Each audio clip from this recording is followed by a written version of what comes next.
Hello and welcome to Sestra-Tainment. I'm Lenora.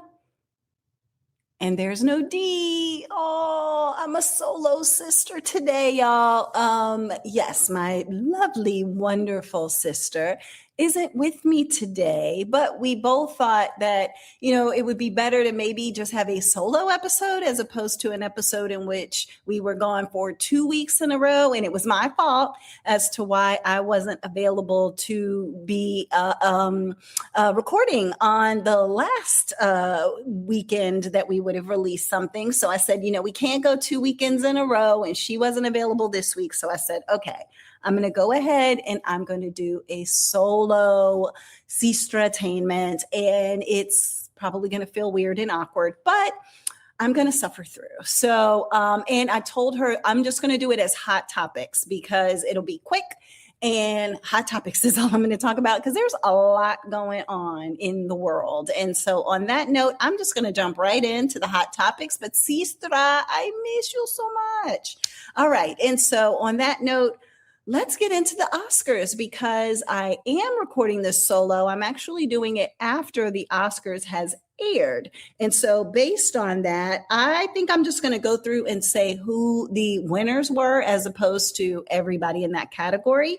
And so to start with Best Supporting Actress, we have that the winner was Amy Madigan, and she was, or Madigan. Sorry, and she's for Weapons. And so she was the winner for that. I haven't heard of Weapons, but some of these shows and movies, I feel like now I just need to go watch. But Best Animated Feature is K-Pop Demon Hunters. And I will say that I don't know anything about K-Pop, and I've heard so much about K-Pop Demon Hunters that just knowing they were up for an award, I probably would have guessed that they would win.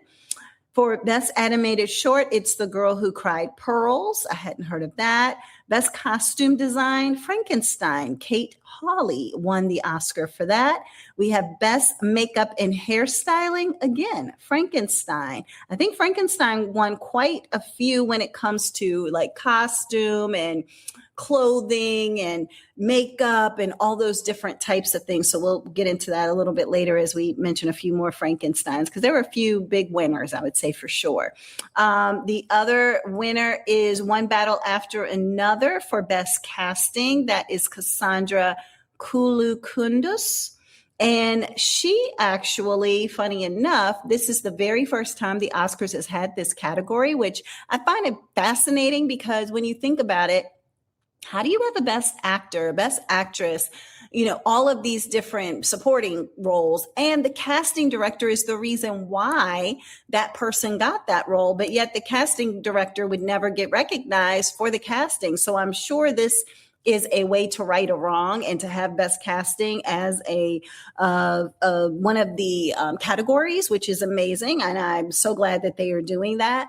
And interestingly enough about Cassandra is she started off as a intern for the director of One Battle After Another 20, 30 years ago. And then now she is the very first person to get a best casting Oscar under that exact same director. So talk about a full circle moment. So that's pretty cool. You have Best Live Action Short, and that's The Singers and Two People Exchanging Saliva. And that's not the name of one thing. Believe it or not, this is the first time, I think, in Oscar history that there were two winners. Like they were literally on the stage saying, this is not a joke. There are two winners. And it was a tie. So The Singers is one that got Best Live Action Short. And then Two People Exchanging Saliva was another. Which, gosh, when you think about kissing and then hearing it in that way, that just sounds disgusting, but I digress. All right. And so then you have Best Supporting Actor Sean Penn for One Battle After Another. So you can see a theme going on here, right? And so with Sean Penn, he actually wasn't at the Oscars. He was either in Ukraine or doing something to support Ukraine. And so Macaulay Culkin, I can't think of his name right now, so his brother, he is the one that's on, what is it, Succession? He was the one who was giving out the Oscar and said that he would accept it on his behalf because Sean Penn wasn't there or chose not to be there. And so that's the funny thing, because a lot of people don't know which it is, right? Is it that he didn't want to be there, or is it that he, basically, like, is it a political statement and that's why he's in the Ukraine, or did he truly have something that was going on there that it was, something he couldn't get out of? So the jury's out on that one, but he did win for Best Supporting Actor. And I think he's one of like a handful of people who actually have won 3, if I'm not mistaken, Oscars. So I'd have to look that up, but I'm pretty sure that that's the case. And then we have Best Adapted Screenplay. Again, One Battle After Another, written by Paul Thomas Anderson. We have Best Original Screenplay. That is Sinners, written by Ryan Coogler. So that is Ryan getting his award, which is amazing. I'm very excited and happy for him. There was actually this picture, because I'm pretty sure, I haven't gotten to this yet, but I'm pretty sure everybody knows Michael B. Jordan won. Because if you didn't know of anybody else who won an Oscar, I feel like you knew that Michael B. Jordan has won by now, and you probably knew that One Battle After Another won for overall Best Picture. Maybe that one you didn't, but I feel like I've just seen that a little bit of everywhere. But for Michael B. Jordan, what I loved about it, number one, he always brings his mom as his date, which is so cute. And then the other thing is that he actually he has a picture. It's him and Ryan Coogler when they were at the Oscars, I think, for Fruitville Station. And then they have that exact like picture all these years later of the two of them. And now they're in at the Oscars, but both having Oscars in their hands. And you can just see the maturity of them both as well in regards to the picture. It's just, it's kind of a full circle again moment for them because of the fact that they have been a team. It's kind of like, Leonardo DiCaprio and Martin Scorsese or something. It's just a team that constantly works together. And just seeing everything that Michael B. Jordan did for Sinners and hearing about those things from his castmates, and I'll talk about that a little later, it's mind-boggling. And he deserved it. That's all I'll say. All right, moving on. Best production design, again, Frankenstein. So everything design and costume and makeup, Frankenstein. All right. Best visual effects. Frankenstein wasn't in this category, but it was Avatar. And if you think about it, anything that Avatar is going to be in when it comes to visual effects, I'm guaranteeing that they would get the Oscar for that. But it is for Avatar, Fire and Ash. We have Best Documentary Short for All the Empty Rooms. We have Documentary Feature, the best documentary feature, Mr. Nobody Against Putin. I hadn't heard of that one. Best Original Score is Sinners, and it's Ludwig Göransson, and he is the winner for that. And I don't know which, it says original score, which song or songs within Sinners is it, because there were so many like really moving and poignant songs that were in that movie. But if it has anything to do with the song from In the Juke Joint, where that's all I'll call it. I don't know what the actual name of it was, but the speakeasy, the juke joint, whatever. But when he was playing the guitar and singing, and it just went through all the different cultures and genres of music. And like, it was just like, you could just see like it was, the song was the song, but like how people were moving and the hip hop and the African and the da-da-da. I get chills. I have literal chills right now just thinking about it and talking about it. I kept watching that scene once it came out, and you can watch it at home. Like, I think I've watched it 5 times. I don't know, but I love that scene. Like, that's just so, so powerful. Okay, moving on. We have the best sound was for F1, which kind of makes sense because that's the Formula Racing movie that I think Brad Pitt was in. So that does make sense that they would have a good sound for that. Best editing, One Battle After Another, Andy Jurgensen won for that. We have best cinematography, Sinners, Autumn Durald Arcapa won for best cinematography for Sinners. We have best international feature, Sentimental Value from Norway won.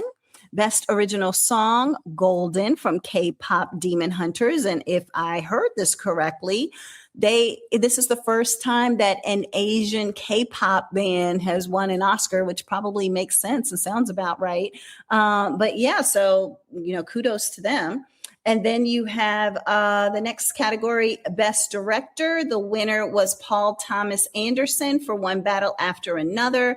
I think that, people were just wondering who was going to win, like the biggest winners, because I know that Sinners was up for the most Academy Awards, I might say ever. I know that they had a huge number. And so it was this big thing of like, who's going to be the overall winners? Is it One Battle After Another? Is it Sinners? And then who's getting Best Director and all of that? So it looks like Paul Thomas Anderson got Best Director, while Ryan Coogler got the Best Writer. So that's kind of how that worked. Best Actor, Michael B. Jordan for Sinners. Again, like I said, I think everybody probably knew of that. A little bit of not controversy per se, but people were talking about the fact that Timothée Chalamet was somebody who, whenever you're up for an Oscar, they kind of have all these events around the Oscars, and they have it where you can show up and you can kind of like petition yourself, right? You can sell yourself to the voters. And so between his PR and him, from what it sounds like, he was at everything. He was really gunning for getting the Oscar. And they kind of, your PR people make you do this. So it's not a bad thing. It's not anything against him, but it was just like he was trying really hard to make sure that he got it. And if somebody else didn't show up, then he probably was going to be there because he didn't miss an event. And so based on that, when they announced Michael B. Jordan, the camera did go to Timothée Chalamet just to see what his reaction was, because I'm sure that they all knew that was the person to focus on, because that was the person who kind of put themselves out there the most during award season. And he was gracious. He smiled, he clapped. I did not even know this, is dating Kendall Jenner, Kim Kardashian's sister. And so she didn't look as thrilled, but Timothée Chalamet was, a phenomenal, person in regards to conceding that he didn't, get the Oscar. But he's an actor too. So there you go. I mean, yeah, that could work. So, but yes, Michael B. Jordan did win for Sinners. Now, what I find fascinating about him is that when you looked at that movie, and this is why I said, no matter what anybody thinks or says or whatever, he deserved this Oscar. I don't think there was many people who don't think that he does, but I'm just saying, when you look at the fact that they said the people who were on set with him said that he wore different shoes. And he said this too. He would wear tighter shoes to be one of the characters and looser shoes to be the other character. So that way he had to walk differently as one. So let's say it's Smoke. He had to walk differently for Smoke than he had to walk for Stack. Smoke, it's like, oh, my feet hurt. I'm walking a little more gingerly. I'm walking, differently. Whereas Stack, it's like, these feel like clown shoes. They're a little bigger on me and I can be loosey-goosey, I can be whatever. So I can't remember. Was it Smoke the one that, I can't remember which one even was the one that became the vampire. But anyway, that's kind of the way that he mentally got himself ready for the roles. And also it helps you to stay in character. It's kind of genius, because as you're walking around just doing the character, as long as you have those tight shoes on, you know which role you have. And as long as you have those big shoes on, you know which role you're in. You're not even going to confuse it yourself, because from the ground up, you are feeling that character. So to me, that's brilliant. The other thing that his love interest on there talked about, Wumi, I think is her name, and she's pregnant. So you saw her pregnant at the award shows, and she's gorgeous, glowing. And so, but basically what she said is that she never got confused of who he was on set, because of the fact that his face looked different. And she was like, if you pay attention to it, you will recognize that the one who turned into the vampire had a dimple. The one that did not have dimples.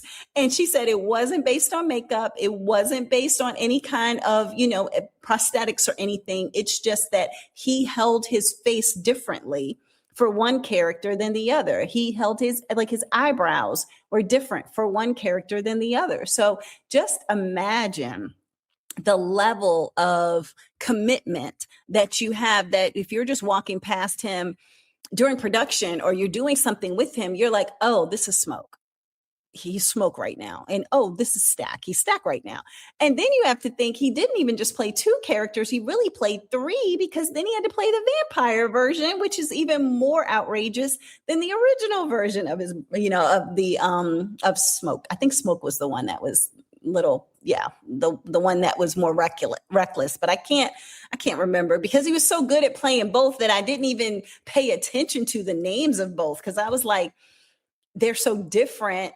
Why do I need to even know? But anyway, I digress. But yes, so long story short, he won best actor. He won. So kudos to Michael B. Jordan. And he is one of a handful of African-American men who have won Oscars. All right. So then we have best actress, and that is Jessie Buckley for Hamnet, which I have not heard of Hamnet either. So I don't know what that's about, but I'll have to look at least the trailer of that.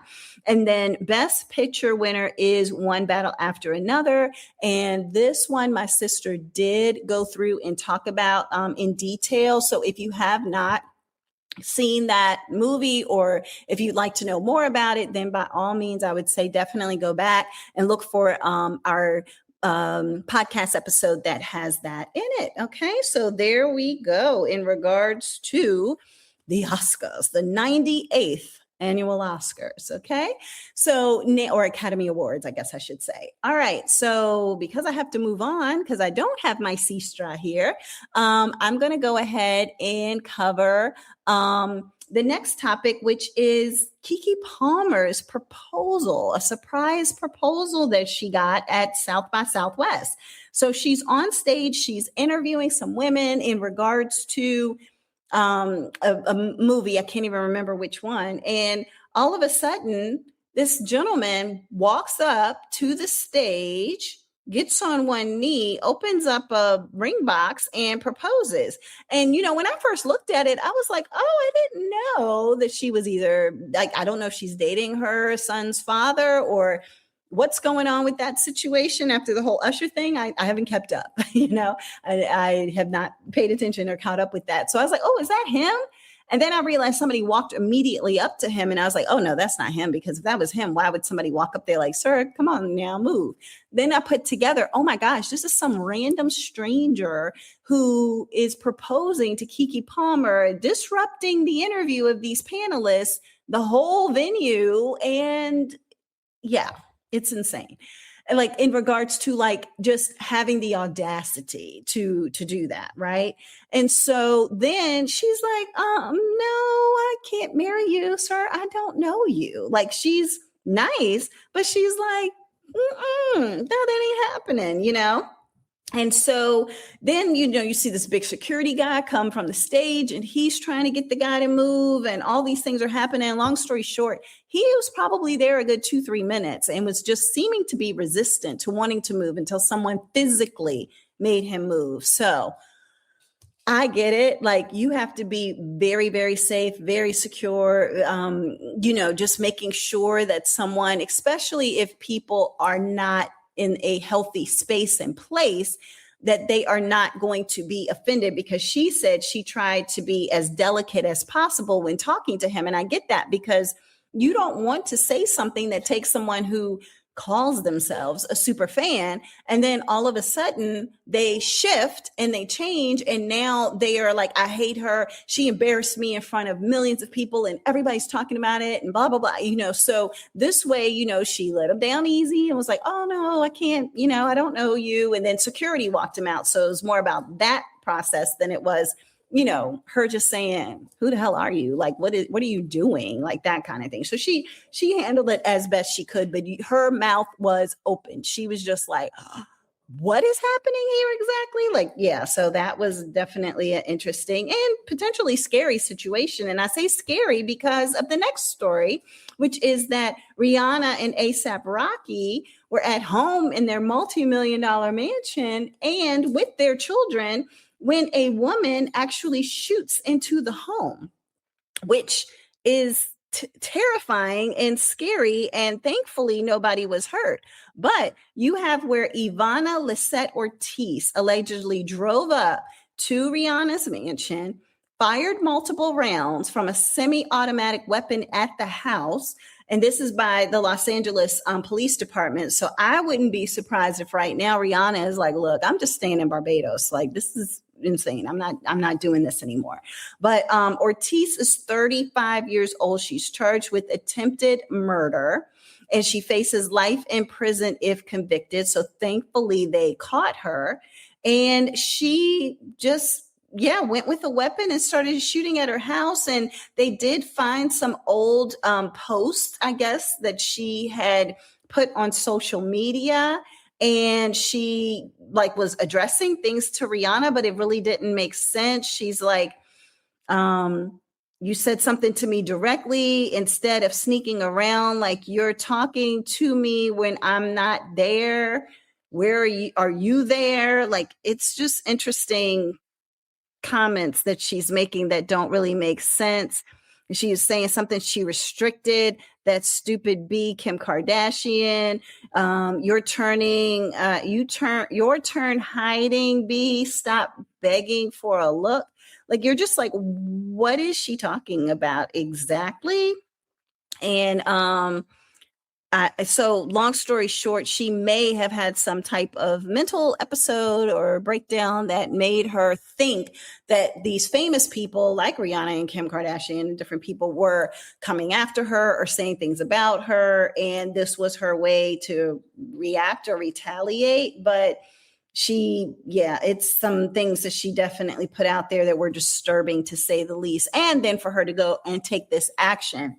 And, we all are probably aware that Rihanna and ASAP have small children. So it could have gone a terrible, terrible way. So thankfully, that did not happen. But again, I understand why Keke reacted the way she did, because at that point we had already known what had happened with Rihanna as well. So just praying for everybody, to be safe and to continue to stay safe.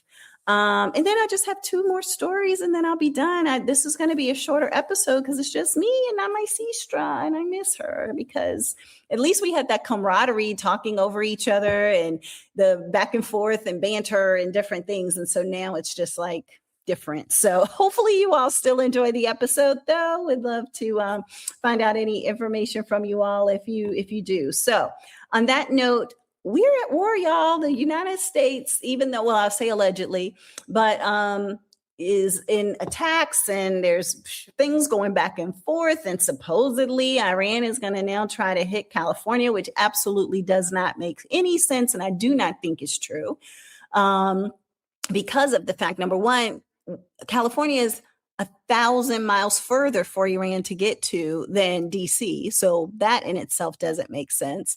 And then also, why would you go after the state that dislikes Trump the most?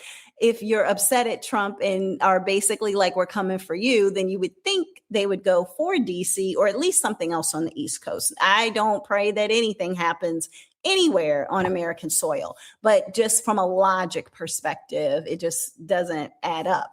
I am actually in Virginia, so the last thing I want is for something to happen, this close to home. I mean, that's just scary in itself.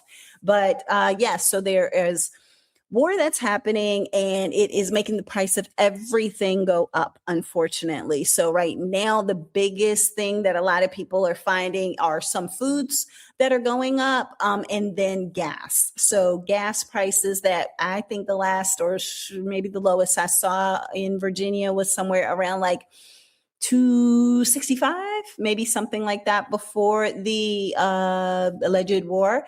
And now prices are over $3.40. Depending on where you live, they could be a lot more than that or even a little less than that. I don't think anybody's in the $2 range anymore.